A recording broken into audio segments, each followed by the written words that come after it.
ভাবছেন কিভাবে পরিবর্তন করবেন আপনার জীবন আর জীবনের দর্শন? একেবারেই সহজ।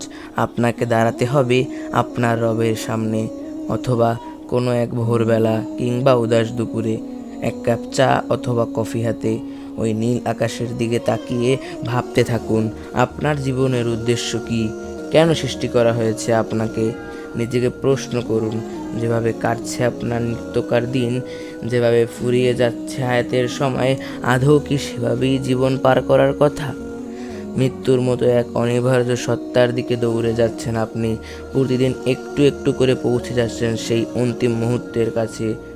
তবে এই মৃত্যুই কি আপনার জীবনের পরিসমাপ্তি? এরপর কি আরেকটি জীবন আপনার জন্য অপেক্ষা করেনি, যে জীবন হবে অনন্ত অসীমের?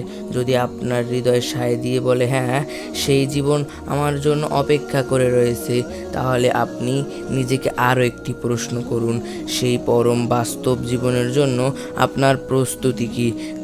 জীবনে দর্শন বদলানোর মানে হলো জীবনে আল্লাহ সুবহানাহু তাআলাকে জায়গা দেয়া, তাকে ভালোবাসা এবং ভয় করা। সাধারণত আমরা কাউকে ভয় পেলে তার কাছ থেকে দূরে সরে যাই, তবে আল্লাহ সুবহানাহু তাআলাকে ভয় পাওয়াটা একেবারেই ভিন্ন।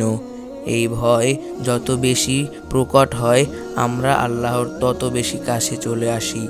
আল্লাহ আমাদের সকলকে তাকে ভয় পাওয়ার এবং ভালোবাসার তৌফিক দান করুন। আমিন।